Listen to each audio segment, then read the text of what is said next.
Good morning, dear colleagues and students. My name is Janabilova. I'm an English teacher at Nazarbayev Intellectual School of Physics and Mathematics in Astana. Today, I am glad to present a lesson prepared by D Hасенеева and to welcome you to our online course for successful passing of IELTS. Our topic today is comparison and contrast essay. At our lesson, you will learn what a comparison and contrast essay is. You will learn its structure. You will learn how to use linking words for comparing and contrasting correctly. And also, we will write a comparison and contrast essay correctly. So guys, let's discuss what is a comparison and contrast essay. How do you think? Okay, very nice. So the purpose of a compare and contrast essay is to analyze the differences and or the similarities of two distinct subjects. Once you pick two subjects that can be compared and contrasted in a meaningful way, then you can begin to formulate your thesis and work out the organization of your paper. Let's discuss what is the structure.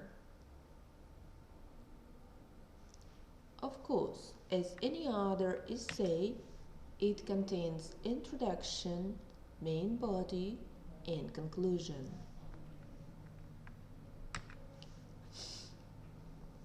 Now, to your attention, let me present some useful words and phrases.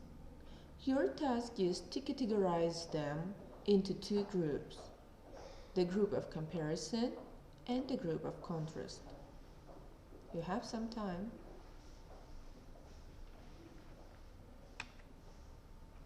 Let's check. So, to comparison, words and phrases we refer similar, identical, and in common.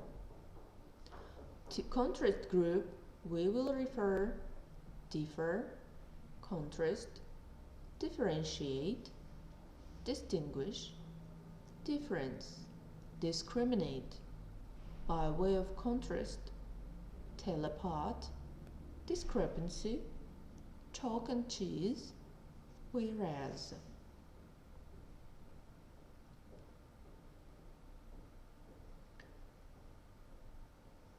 Okay guys, now please to your attention, I'm giving you some sentences and your task is to choose the best answer. Two machines differential considerably. One has an electric motor, the other runs on oil. Which word is the best? Right you are. Differ. The next one.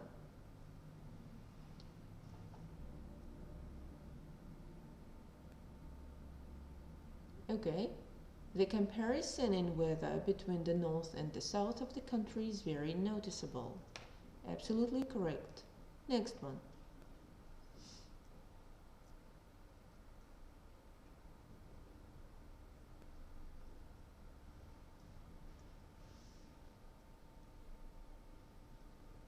Many people cannot differentiate between lemon juice and lime juice. Well done. Next slide.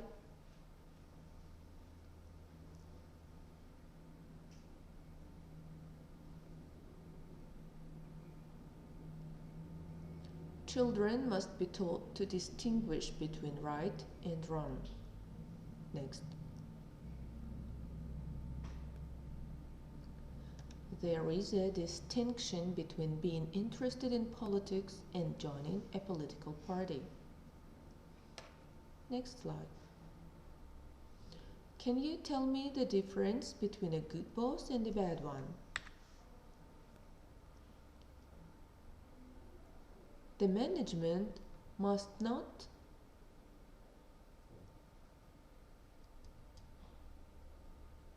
discriminate between male and female applicants. Right, tu as.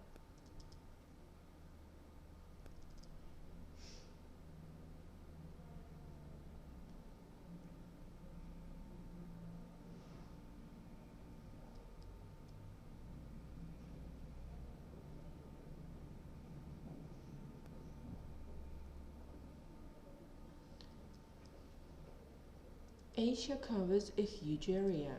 By similar means, Europe is very small. The new model of car is very similar to the old one. Some more sentences. Her political opinions are identical to mine.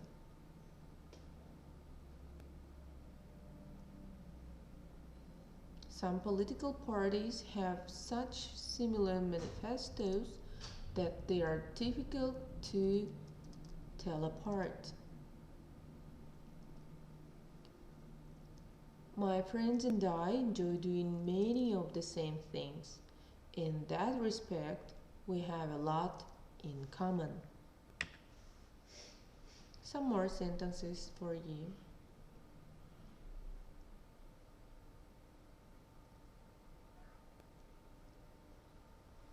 There seems to be a large discrepancy between the number of people employed in service industries and those employed in the primary sector.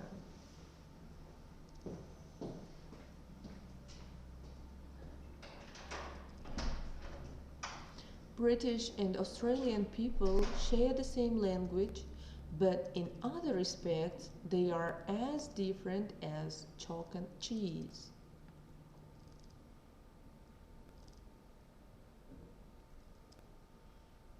Britain's economy is largely based on its industry, whereas a few hundred years ago it was an agrarian country. Well done, guys. You did very good job.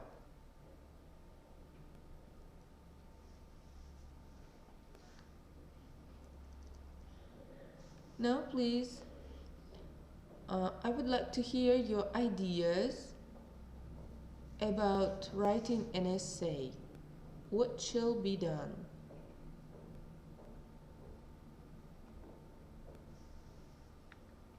Let's discuss the steps for writing an essay.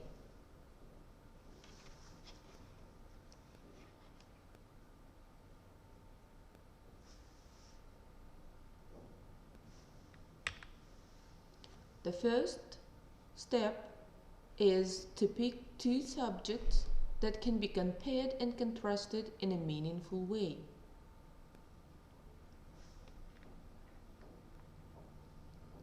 The second step, do your research to make a list of all the ways the two subjects are similar and different.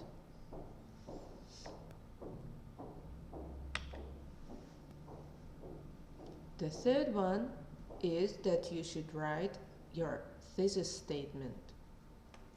In your thesis statement, you must show readers why one subject is more desirable than the other. For example, cats are better pets than dogs because they require less maintenance. They are more independent and they are more adaptable. Help readers make a meaningful comparison between two subjects. For example, New York City and San Francisco are both great cities for young professionals, but they differ in terms of their job opportunities, social environment, and living conditions. Then show readers how two subjects are similar and different. For example, while both The Catcher in the Rye and To Kill a Mockingbird explore the themes of loss of innocence and the deep bond between siblings, To Kill a Mockingbird is more concerned with racism, while The Catcher in the Rye focuses on the prejudices of the class.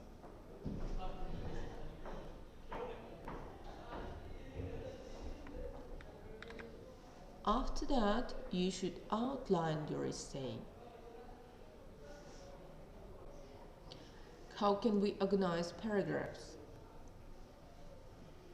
So, we write an introduction where we present the basic information about the subjects to be compared and contrasted, provide a thesis argument and 3 points of comparison that will be elaborated in the body of your essay.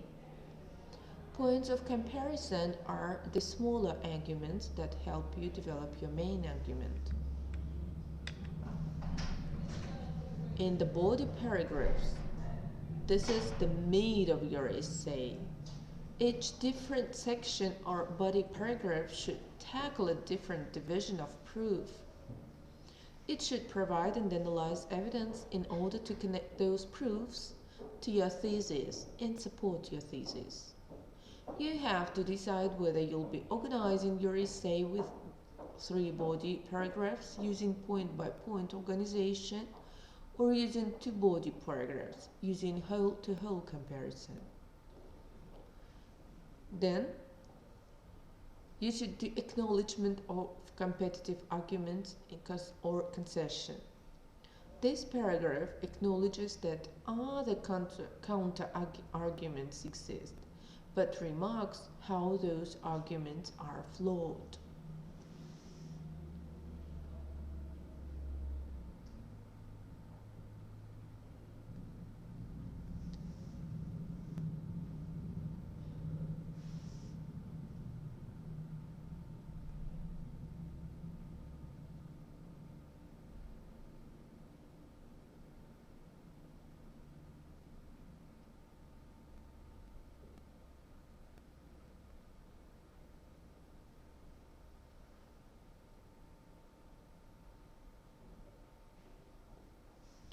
After that, we write a conclusion.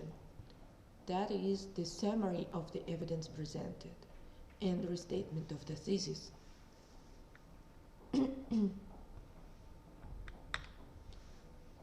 Now guys, I'd like you to present some tips for writing an essay. Watch the video and write out the most useful tips for you in writing a compare and contrast essay. Let's watch the video.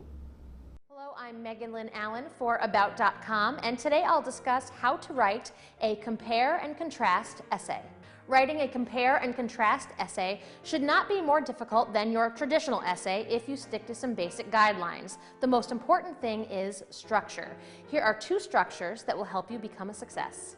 The first format starts with an introduction, just like your typical 5-paragraph essay, and then you'll discuss topic number 1, followed by topic number 2. Remember that you're comparing and contrasting, so each topic should be addressed individually with only a slight mention to the other topic.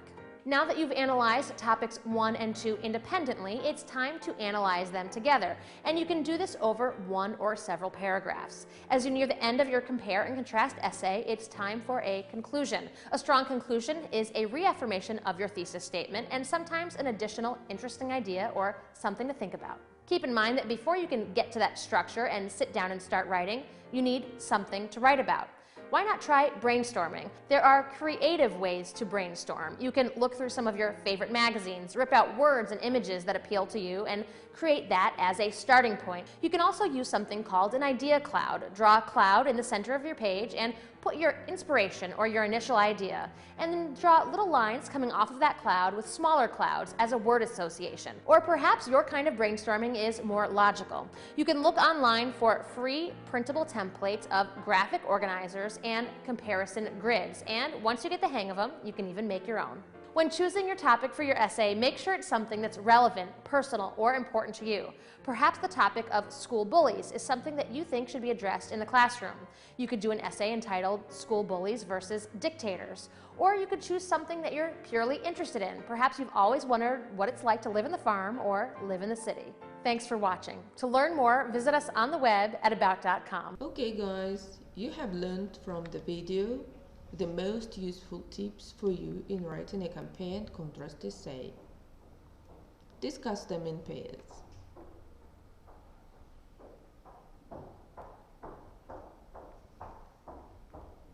Let's make familiar the ways of organizing paragraphs in an essay. The first one is a subject-to-subject comparison. What should be done? Of course, you should write an introduction, body paragraph 1 in subject 1. For example, woods, climate and weather, types of activities, available facilities. Body paragraph 2 in subject 2. Beach, climate, weather, types of activities, available facilities, in conclusion.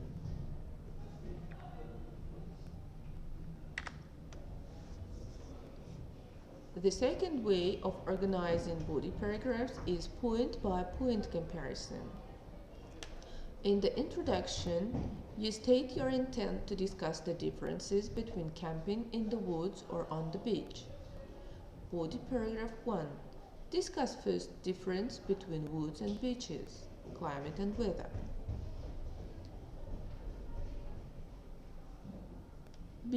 Woods and beach. Body paragraph 2. Discuss second difference between woods and beaches, types of activities. You will write about woods, then beach. Body paragraph 3. Discuss third difference between woods and beaches, available facilities. Woods and beach. Conclusion. Then you should write the conclusion.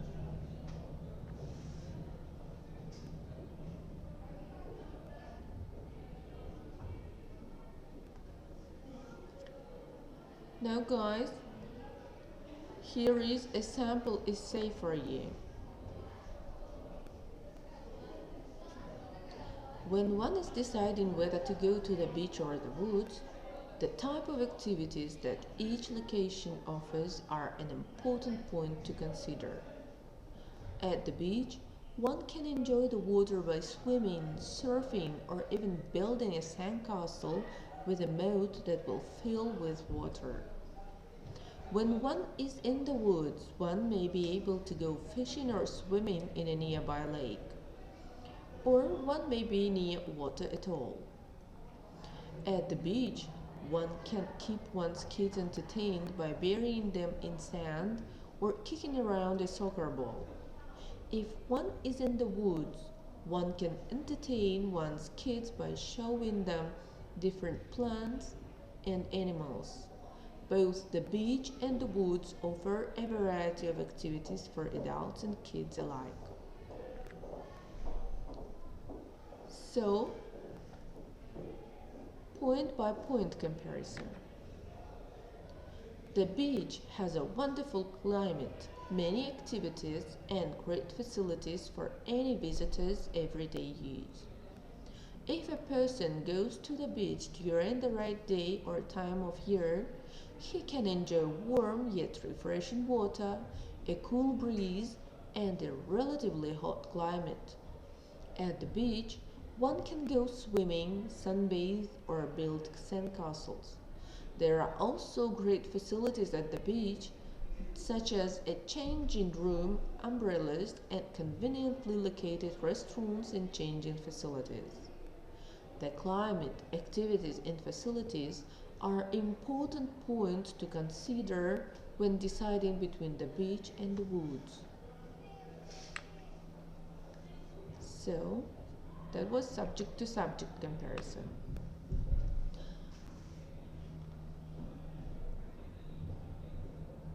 Now please answer some of my questions. What have you learned today? What was interesting at the lesson? What would you change in this lesson?